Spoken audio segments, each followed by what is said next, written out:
Baiklah, mari kita berdoa. Ya Tuhan, karena kasih setiamu kami berjalan hari ini dengan keadaan jiwa kami yang terpelihara. Kami tahu bahwa kalau ada hal yang Tuhan gak mau berhenti lakukan adalah mengasihi setiap kami. Oleh karena itu saat ini kami datang gak hanya mengembalikan pujian, hormat, kemuliaan bagimu, kami juga bawa hidup kami di hadapan Tuhan. Siap berperkara melalui kebenaran-Mu, karena hanya firman yang selalu berhasil mengerjakan apa yang Tuhan mau. Demikian yang kami rindukan, hidup kami juga sampai pada tujuan-Mu yang digenapi. Hingga akhirnya kepenuhan Kristus itu terjadi pada setiap kami dan gereja-Mu. Dan satu nama ditinggikan, dimuliakan, Yesus Kristus Tuhan. Yang sepakat, mari bersama katakan amin. Haleluya. Silakan duduk. Udah duduk ya. Oh ini maksudnya. Di ibadah pertama saya mau sharing tentang Kristen agamawi. Ada fenomena yang sudah terjadi ribuan tahun antara Tuhan dengan agama itu sendiri. Sesungguhnya kekristenan itu sangat sederhana dan sangat simpel, sementara kuasa Allah bekerja di dalamnya. Sebagaimana Yesus memanggil murid-murid bukan di sebuah kelas teologi yang hebat, melainkan ada di pantai Danau Galilea. Dan semuanya adalah orang-orang yang sederhana. Menurut Kamus Besar Bahasa Indonesia, istilah agama disebut sebagai sistem yang mengatur. Ya. Jadi dunia ini dikelola oleh sistem. Dan tentunya sistem itu yang buat adalah manusia. Jadi bukan manusia untuk sistem, tetapi sistem ada untuk manusia. Ya. Jadi seharusnya sistem itu memudahkan manusia, karena ada istilah SOP, itu gunanya supaya semua tertata dengan baik, bahkan bisa berjalan secara, saya pakai istilah autopilot. Ya. Saya ikut prihatin dengan anak Tuhan yang kabur itu. Silakan Pak Steven, kalau saya mau cari sebentar dapat pasti orangnya. Ya.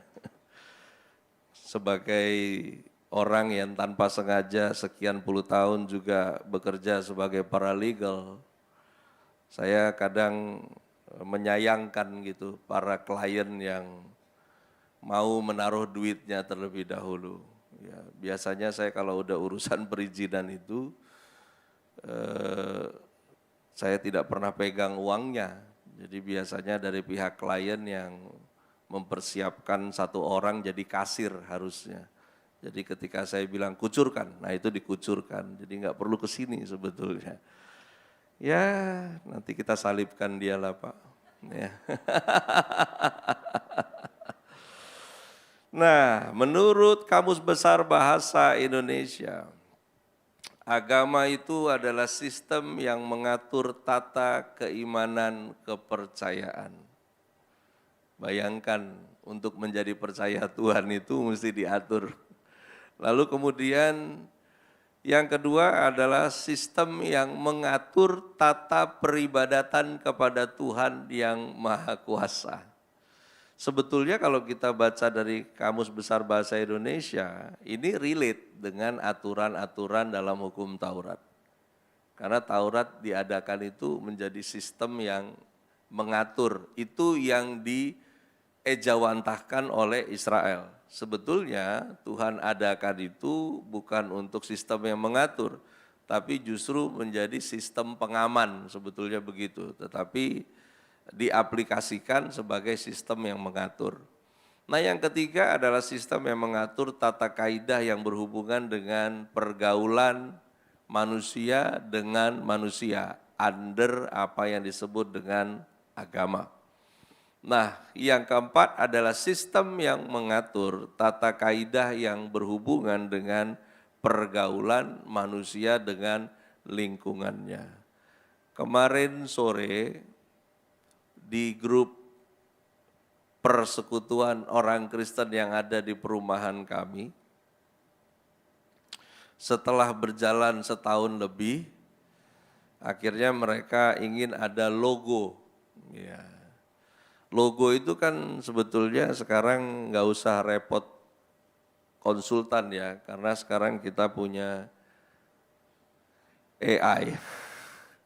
Anda bisa pakai ChatGPT gitu kan, dan ketika saya iseng aja bikinin langsung kirim gitu. Mereka sibuk dengan istilah Kristen atau Kristiani, ya, atau Nasrani. Ya. Di situ aja muternya percakapan. Saya bilang terserah mau pakainya apa gitu. Kalau saya mah yang penting sebulan sekali kita ngumpul ibadah itu doang. Dan cukup kusut mereka membahas tentang itu. Lagi-lagi sementara mereka lagi kusut, saya kirimin aja Mbah Google. Ya. Kristen itu gini loh pengertiannya, Kristiani itu begini pengertiannya. Tapi kembali lagi, ada tata kaidah yang berhubungan dengan pergaulan manusia dengan manusia dan lingkungan yang secara tidak tertulis itu jadi paradigma yang unik gitu. Contoh, kita pakai istilah Kristen aja, nanti yang Katolik gimana? Kita pakai istilah Nasrani, nanti membingungkan yang Advent. Ya. Jadi memang agak repot gitu, karena mereka yang bikin jadi repot. Karena memang seringkali begitu, Tuhan Yesus tuh nggak repot, tapi kitanya kadang suka repot. Ya. Akhirnya saya bilang, kalau mau aman, bicaranya unity, pakai aja istilah oikumene. Yang nggak paham ngejawab, keren juga ya istilah itu. Wih, saya bilang keren juga. Ini kenapa jadi keren-kerenan ya? Ya, dan akhirnya saya kasih lagi terminologi soal oikumene. Nggak tahu gimana, saya udah nggak lihat lagi di grup. Entah mereka masih sibuk dengan itu. Tapi yang jelas begini, nggak ada masalah sebetulnya dengan agama, tapi ada masalah ketika si agama itu pakai ui di belakang. Ya. Itu ada masalah gitu. Jadi antara kekristenan dan agama no problem, karena memang perlu tata tertib. Karena roh Tuhan itu tertib, jadi memang harus ada ketertiban di dalamnya yang mengatur, membuat manusia yang percaya itu jadi aman gitu. Namun ketika menjadi agamawi, nah ini udah lain lagi. Ya. Dari 2 Timotius pasalnya yang ketiga ayat 1 sampai dengan ayatnya yang keempat, saya mengajak kita boleh membacanya bersama, 1, 2, 3. Ketahuilah bahwa pada hari-hari terakhir akan datang masa yang sukar. Manusia akan mencintai dirinya sendiri dan menjadi hamba uang. Mereka akan membual dan menyombongkan diri. Mereka akan menjadi pemfitnah. Mereka akan berontak terhadap orang tua dan tidak tahu berterima kasih, tidak mempedulikan agama, tidak tahu mengasihi, tidak mau berdamai, suka menjelekkan orang, tidak dapat mengekang diri, garang, tidak suka yang baik, suka mengkhianat, tidak berpikir panjang, berlagak tahu, lebih menuruti hawa nafsu daripada menuruti Allah. Jadi kalau semua data ini ada di sekitar hidup Anda, jangan kaget. Karena Alkitab udah bilang pada hari-hari terakhir akan datang masa sukar. Manusia akan jadi seperti yang ada di dalam catatan yang Anda dan saya baca. Yang pertama, agamawi itu adalah salah satu produk dari respon masa sukar. Karena respon terhadap masa sukar, maka terciptalah mental agamawi ini. Cintai diri sendiri, jadi hamba uang, suka nyombongin diri, omong besar, pemfitnah, berontak terhadap orang tua. Coba kembali lagi ke teks ayatnya. Ini ayat lagi bilang begini, agamawi itu, kita framing ini di dalam kekristenan ya. Agamawi itu adalah orangnya tetap ke gereja, tapi cinta diri sendiri. Kalau Anda dengar pengkhotbah ngomong, be yourself. Saya bilang checklist itu, red flag. Karena Tuhan gak pernah perintah Anda be yourself, tapi be like Jesus. Amin. Saya menjelang usia-usia kesini ini, banyak yang kadang saya harus berurusan berdebat dengan orang-orang yang ngotot akan salahnya dan akhirnya saya pilih untuk balik kanan. Ya. Beberapa bilang, pengecut sekarang. Ya. Saya dalam hati bukan saya pengecut, saya hanya biarkan kalian tetap hidup. Ya. Karena kalau saya mau ikuti, saya punya mau, saya bisa ukur berapa pukulan kau pasti tumbang. Tapi masalahnya, saya mau jadi seperti Yesus. Ya. Yang tetap ke gereja, tapi fitnah jalan terus. Yang sudah ikut-ikutan, ngambil bagian di dalam volunteer gereja, tapi berontak terhadap orang tua. Nggak tahu terima kasih. Gak peduli aturannya. Kalau angkat tangan menyembah sementara tidak mau berdamai dan masih suka jelekin orang, gak bisa kekang diri. Anda tahu artinya garang? Garang itu adalah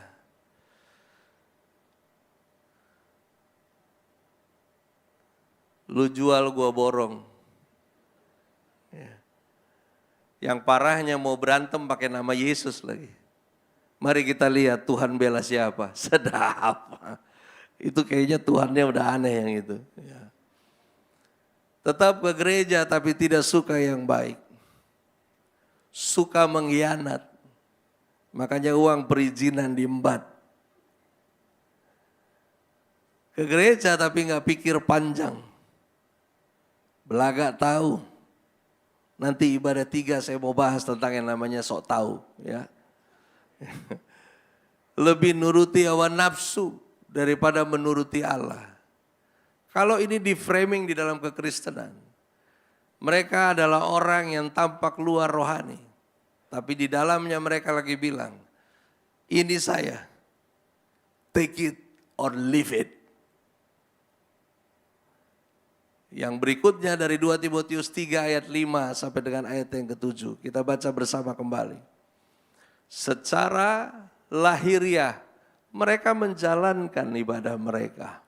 Tapi pada hakikatnya mereka memungkiri kekuatannya. Jauhilah mereka itu. Sebab di antara mereka terdapat orang-orang menyelundup ke rumah orang lain dan menjerat perempuan-perempuan lemah yang syarat dengan dosa dan dikuasai oleh berbagai-bagai nafsu yang walaupun selalu ingin diajar namun tidak pernah dapat mengenal kebenaran. Ini Paulus pesan kepada Timotius. Nanti di ladang Tuhan kau akan ketemu yang bejat-bejat. Seneng banget kayaknya mau belajar. Banyak banget pengen tahu. Banyak pertanyaannya. Sebetulnya cuman biar kelihatan belajar.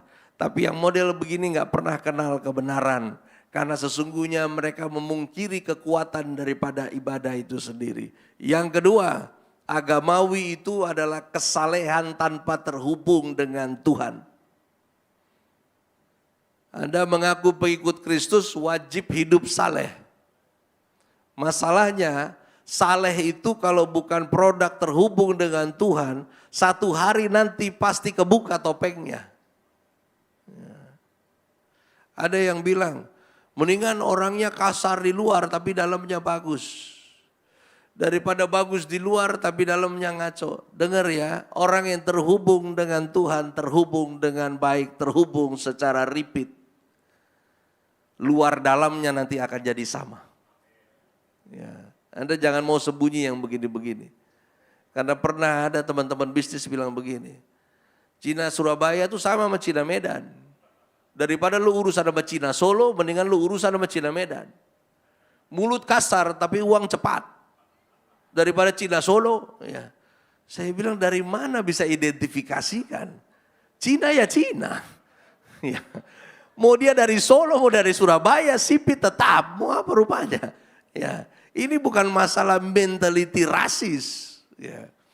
Karena kita punya rasis dipatahkan ketika Anda sungguh-sungguh terhubung dengan Kristus dan firman-Nya, itu patah. Ya. Saya ini kalau kemana-mana nggak banyak yang tahu kok saya orang Batak. Saya kalau lagi jogging di Bali pagi-pagi, saya disangka Meksiko. Ya. Betul, apalagi kalau ini lagi tumbuh semua, jogging pagi, itu pasti mereka selalu tawarin saya ganja.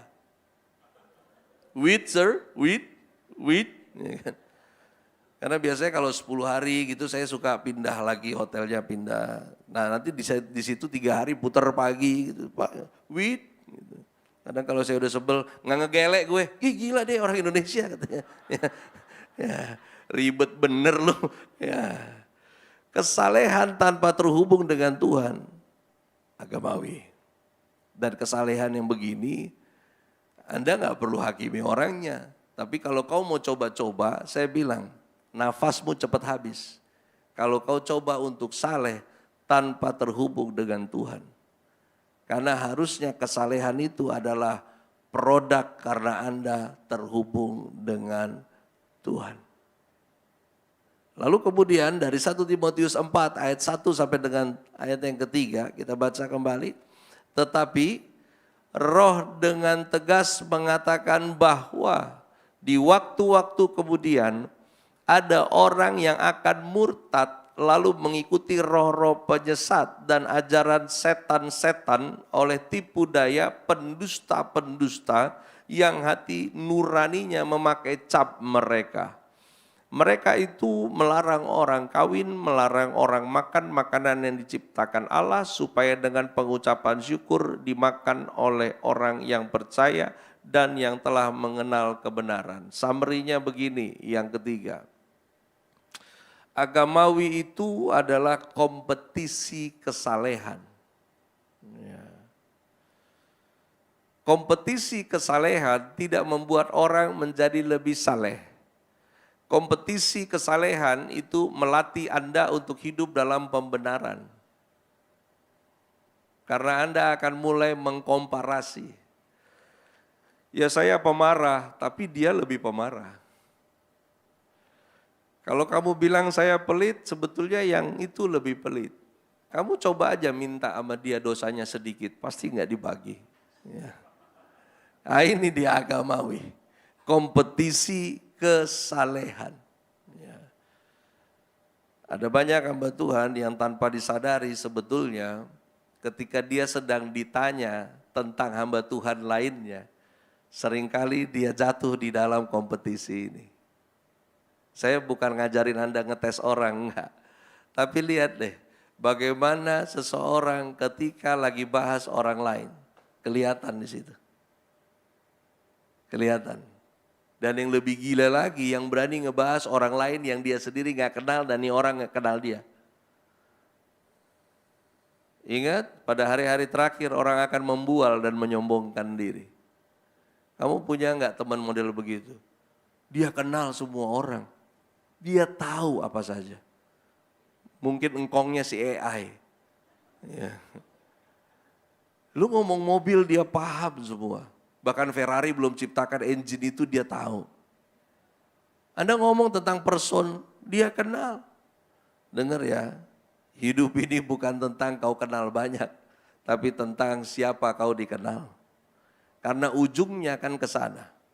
Hari ini Anda hidup, makanya saya kalau di ibadah perkabungan selalu pesan kepada yang masih hidup. Saya bilang, bagaimana orang Kristen mati itu nggak penting. Tapi bagaimana dia hidup buat Tuhan itu yang penting. Karena menjadi siapa Anda dikenal ketika Anda mati, itu Anda lakukan dari saat Anda hidup. Betul apa betul? Siapa yang selama hidupnya banyak bikin orang tertawa, ketika kau mati banyak yang menangisi engkau. Tapi siapa yang hidupnya banyak bikin orang menangis, ketika kau mati, nah ngomong sendiri. Rumah duka akan berubah jadi sukacita. Semua yang ada berdiri di pinggir peti akan bilang, ya ampun, akhirnya mati. Ya, silakan kau mau pupuk yang mana itu pilihanmu. Ya, mati dia yang baru datang, mati. Ya, wah, kalau gua nggak mau, ya, karena dengan istilah apa Anda dikenal, sebagai pribadi apa Anda dikenal, itu warisan legacy buat anak cucumu. Bener loh. Saya enggak ada satu hari nanti, Pak Stephen enggak ada. Anak-anak dengan segala kehidupannya ke depan, berurusan dengan orang-orang lain. Itu ditanya, anak siapa? Stephen. Stephen Kokonat? Bukan. Yang gembala itu loh. Ya. Oh, itu mau bikin, karena begini, dalam bisnis ada banyak dealing yang sebetulnya dipengaruhi oleh olah rasa ketimbang olah nalar. Itu banyak dipengaruhi. Saya ada orang batal bikin deal cuman gara-gara lawan bicaranya pakai cincin di kelingking. Gara-gara dia lihat itu, dia nggak jadi saya. Dia belok pokoknya nggak jadi. Saya bilang kenapa nggak jadi bos? Itu kayak mafia Sisilia. Ya. Jadi rupanya dia habis nonton serinya Godfather mungkin. Jadi ya banyak hal. Ya. Ditanya marganya apa, kalau sama yang ini, ininya siapa?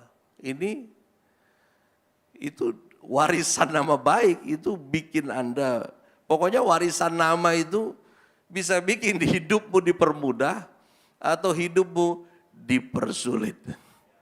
Itu benar. Ya. Oh jangan deh, itu engkongnya tukang ngutang. Ya. Malah yang ngutang, yang dia utangin ditagih sama dia. Ya. Ya, wah ini engkong udah level tinggi gilanya ya kan. Matius 5 ayat 16 sampai dengan ayatnya yang ke-20. Ya. Kalau tadi saya bahas agamawi, sekarang saya bahas Kristennya. Demikian hendaklah terangmu bercahaya di depan orang supaya mereka melihat perbuatanmu yang baik dan memuliakan Bapamu yang di sorga. Janganlah kamu menyangka bahwa aku datang untuk meniadakan hukum Taurat atau kitab para nabi. Aku datang bukan untuk meniadakannya, melainkan untuk menggenapinya. Karena aku berkata kepadamu, sesungguhnya selama belum lenyap langit dan bumi ini, satu iota atau satu titik pun tidak akan ditiadakan dari hukum Taurat sebelum semuanya terjadi. Karena itu siapa yang meniadakan salah satu perintah hukum Taurat sekalipun yang paling kecil dan mengajarkannya demikian kepada orang lain, ia akan menduduki tempat yang paling rendah di dalam kerajaan sorga. Tetapi siapa yang melakukan dan mengajarkan segala perintah-perintah hukum Taurat, ia akan menduduki tempat yang tinggi di dalam kerajaan sorga. Maka aku berkata kepadamu, jika hidup keagamaanmu tidak lebih benar daripada hidup keagamaan ahli-ahli Taurat dan orang-orang Farisi, sesungguhnya kamu tidak akan masuk ke dalam kerajaan sorga. Yang pertama, kekristenan, di mana kesalehan hidup itu sebagai akibat hubungan yang terhubung dengan pribadi Allah. Boleh di next bahannya. Karena setiap kita punya hubungan, tapi tidak semuanya yang punya hubungan terhubung. Sama kan kita? Semuanya punya hubungan dengan Prabowo kan? Masalahnya terhubung atau tidak. Kalau kau terhubung, tolong video call dia sekarang. Nah, kita ngobrol. Ya, itu namanya terhubung. Ya. Kekristenan itu adalah tentang kesalehan hidup sebagai akibat hubungan yang terhubung.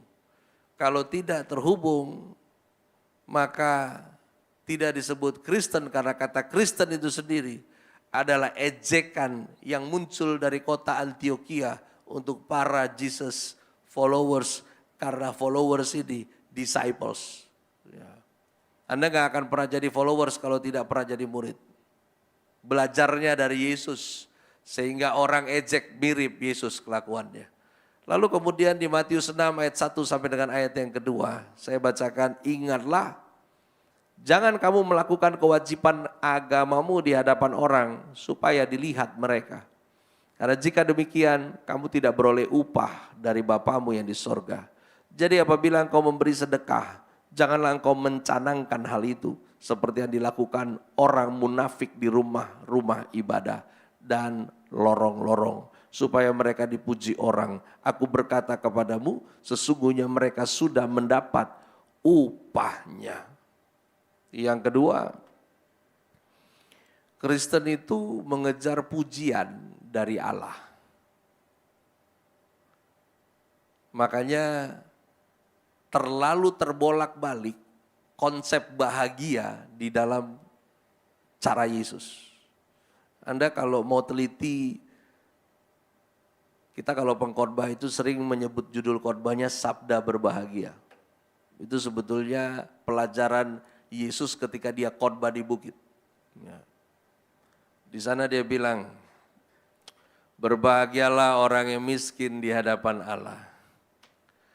Berbahagialah orang yang, saya kemarin sempat sebel nih, di salah satu gereja di Blok M, tante dari istri saya meninggal, rupanya di belakang halaman gereja itu ada rumah duka kecilnya, lalu kemudian kita menghadiri ibadah penghiburan.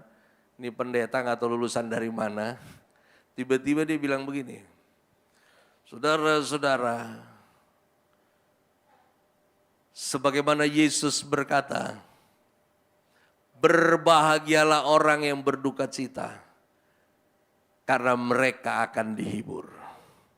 Sebagaimana ibadah penghiburan ini, saya bilang cilaka ini orang. Ya. Bapak Ibu, Alkitab itu ada teks tapi ada konteks. Ya.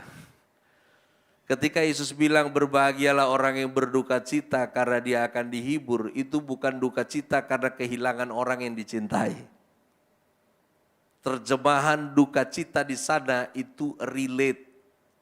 Seperti yang Paulus ajarkan mengenai duka cita menurut kehendak Allah mengerjakan pertobatan. Anda pernah baca ayat itu? Kok bisa duka cita menurut kehendak Allah mengerjakan pertobatan? Tapi duka cita yang dari dunia ini mendatangkan kebinasaan. Maksudnya begini loh. Kalau kamu mau, ini terjemahan duka citanya ya, saya sederhanakan. Kalau kamu memilih untuk nyesek karena melakukan apa yang benar, itu akan mengerjakan pertobatan dalam hidupmu. Dan kalau nyeseknya kamu, duka citanya kamu itu, karena kamu menahan diri untuk melakukan apa yang tidak benar dan pilihanmu adalah melakukan apa yang benar di hadapan Allah, maka Roh Kudus akan hibur kamu. Dan penghiburan dari Roh Kudus itu yang mengerjakan kebahagiaan buat hidupmu. Setelah bertobat lahir baru, lebih banyak menangis saya. Kenapa? Karena harus menahan apa yang mampu saya lakukan, tapi memilih untuk membiarkan kebenaran menguasai saya. Gak ada orang dilahirkan baru tuh tiba-tiba jadi orang yang berbeda, gak bisa. Semua ada proses dari respon Anda dan saya terhadap kebenaran. Berkati orang yang benci kamu.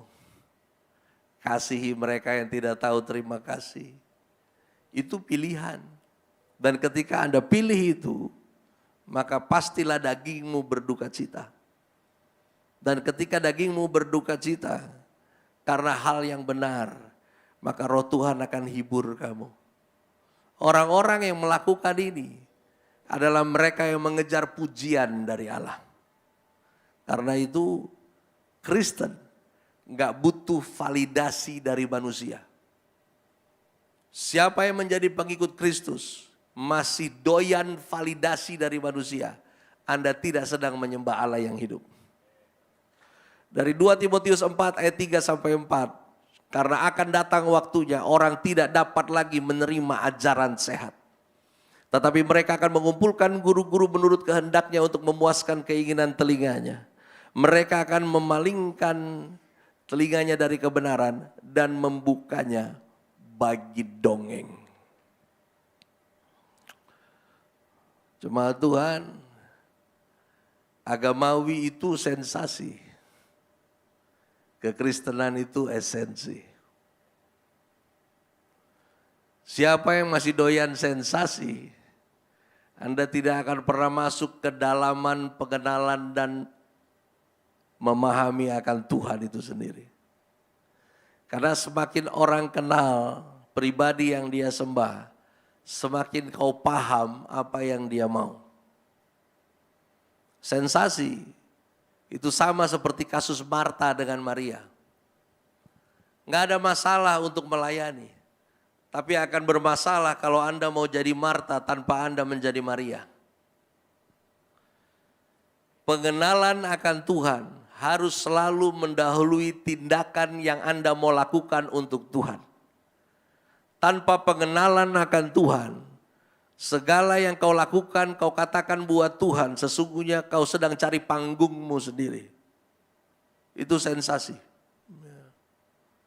Tapi mereka yang makin ke sini, semakin dalam, mereka yang paham apa yang penting buat Tuhan, mana yang enggak. Saudara, saya sampaikan kemarin di Bank Indonesia, saya bilang begini, sebetulnya menabung itu nggak penting. Ya, ini saya bicara finansial ini. Terserah kamu setuju apa enggak. Buat saya, menabung itu bukan fokusnya. Yang menjadi fokusnya adalah mari hidup sederhana. Beli yang kau butuhkan, belanja yang kau perlukan, maka pasti sisanya ada banyak. Betul apa betul? Tapi kalau fokusmu menabung, pasti beban hidupmu. Karena orang yang fokusnya menabung, biasanya notisnya adalah satu, dia takut miskin. Udah itu biasanya underline. Makanya hari-hari itu udah begitu aja, bayam, kangkung, tempe, tahu. Tempe, tahu, kangkung, tempe, tahu, bayam, tempe, tahu, kangkung, tempe, tahu, bayam. Lama-lama kau asam urat. Ya. Ya. Makan saja yang kau harus makan. Makan secukupnya. Ya kalau mau hitung jari lah, jari ada 10, ya 10 suap cukup kok. Ya. Pak Bu, siapa yang masih sibuk dengan sensasi, Anda lihat deh, ujung-ujungnya kecewa. Marta dan Maria itu kelihatan ketika kasusnya Lazarus, Anda ingat? Waktu Lazarus sudah dikubur, Yesus datang. Waktu Yesus datang, Maria tidak sambut Yesus. Karena Maria kenal baik dengan Yesus. Maria tinggal di rumah. Kau tahu kenapa Maria tinggal di rumah ketika Yesus datang ke kuburan? Karena Maria tahu kalau Yesus datang pasti semua beres. Marta beda. Dia sambut Yesus datang. Anda ingat sambutan pertamanya apa? Nanti cek di Alkitab. Saya sederhanakan bahasanya. Maria bilang begini, akhirnya datang juga tapi udah telat. Ini perempuan mulut rica-rica ini. Ya. Lalu kemudian Yesus bilang begini, saudaramu akan bangkit. Anda ingat jawabannya? Marta apa? Ya aku tahu dia akan bangkit kan pada saat akhir zaman. Itu kalau Yesus orang Batak, Yesus akan bilang babami. Ya. Ya. Ya. Tutup kue pun dalam mulut. Ya. Yang ketiga, Yesus bilang kepada orang-orang yang di sana, geser batu itu. Anda tahu nggak Marta bilang apa? Tuhan, dia sudah berbau. Udah berapa hari dia mati. Untung Yesus bukan gue. Kalau gue akan bilang, mulut lu yang bau Marta. Ya kan? Bukan kuburannya. Ya. Tapi itu dia. Orang yang ikut Tuhan sibuk sensasi. Nggak akan pernah kenal Allah yang dia sembah. Kalau kau nggak pernah kenal, kau nggak pernah paham cara kerjanya. Kalau nggak paham dengan cara kerjanya, hidup kau penuh dengan sungut-sungut pasti. Kenapa ini terjadi atas saya, kenapa harus saya yang ini, kenapa yang... Berita yang Pak Gembala tadi sampaikan. Berita itu akan menjadi sesuatu yang bisa diajarkan 10 tahun ke depan. Gereja pernah ditipu, gereja pernah di ini, tapi kita jalan terus. Itu akan jadi pelajaran nanti. Sekarang nyesek kita. Ajar kami Tuhan menghitung hari-hari agar kami beroleh hati bijaksana. Kan memang begitu repeatnya kan. Anda nggak bisa kenal Tuhan one day at a moment. Nggak bisa. Memang tiap hari kau mesti kenal. Makanya Alkitabnya dibaca tiap hari. Pelajari lagi, lakukan lagi. Baca lagi, pelajari lagi, lakukan lagi. Baca lagi, pelajari lagi, lakukan lagi. Sementara Anda jalani hidup ini, segala situasi yang random akan menghampiri Anda. Tidak pernah permisi. Karena badai selalu datang. Sekalipun badai pasti berlalu. Dan ketika badai berlalu, badai baru pasti datang. Itu aja siklusnya. Dan kalau kau mau repeat terus, ini kan polanya Henok. Polanya Henok itu loh. Yuk baca, pelajari, lakukan. Baca, pelajari, lakukan. Alkitab terjemahkan. Dia berjalan bersama dengan Tuhan. Walk with God. Tahu-tahu udah di ujung, udah terangkat dia. Kalau Anda masih sibuk dengan sensasi, udah deh. Udah, tapi pasti Anda kelihatan jadi orang yang paling sibuk, udah pasti. Dengar ya, nggak semua yang sibuk itu produktif. Ya. Saya punya tante begitu. Setiap kali ketemu acara, apa kabar? Selalu beritanya adalah sibuk rapiin rumah. Entah apa dia mau beresin terus. Ya. Setiap datang lagi bersihin rumah. Setiap datang rapikan rumah. Entah bagaimana itu juga. Ya. Tapi memang sampai-sampai kalau kita ke rumahnya kita takut untuk duduk. Ya. Jangan sampai lagi duduk suruh rapiin lagi. Ya. Semua keponakan sepupu-sepupu saya paling takut ke rumah dia. Makan piring bunyi kena sendok dibahas. Ya. Lu ambil makan kebanyakan, ada sisa, dibahas. Ya. Makanya dulu sepupu-sepupu itu paling senang di rumah kami. Karena bapak saya agak sedikit without rule gitu. Ya sudahlah makan, apalagi ponakannya yang orang Batak yang dari kampung kan. Anda mungkin kalau suka yang Sunda-Sundaan dan Anda orang Jawa, orang Sunda, di huta kampung sana makan. Dia bukan jumput men, dia kepal.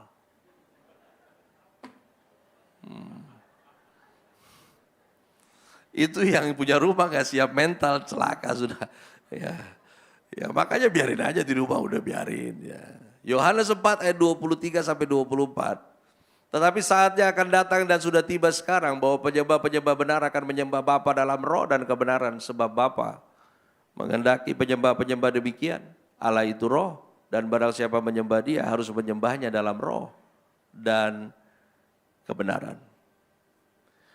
Yang keempat, fokus kekristenan itu penyembah, bukan penyembahan.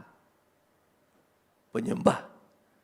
Jadi kalau kau pikir Tuhan fokus dengan apa yang kau lakukan, tidak. Dia fokus pada kau yang melakukan. Itu fokusnya Tuhan. 4 perkara ini kiranya boleh jadi catatan buat setiap kita. Boleh ditampilkan. bahwa kesalehan hidup itu adalah akibat hubungan yang terhubung. Kejar pujian dari Allah. Karena kekristenan adalah esensi bukan sensasi. Dan fokuslah pada apa yang Tuhan fokus. Bukan penyembahannya. Tapi kamu sebagai penyembah, itu yang Tuhan fokus. Mari kita berdoa. Terima kasih Tuhan Yesus. Dalam keterbatasan kata-kata hamba-Mu berbicara, namun Roh Kudus yang memeteraikan dan memberi kami pengertian pada kesempatan ini, yang membuat firman ini tidak pergi kemana-mana dalam hidup kami. Ini kami terima, ini dimateraikan, ini bekerja di dalam kami, mengendalikan hidup kami, sehingga kami boleh senantiasa berjalan bersama dengan Tuhan. Sampai kesudahannya, sampai selama-lamanya bersama dengan Dia. Di dalam nama Yesus Kristus Tuhan yang sepakat, mari bersama katakan amin. Beri tepuk tangan buat Tuhan Yesus.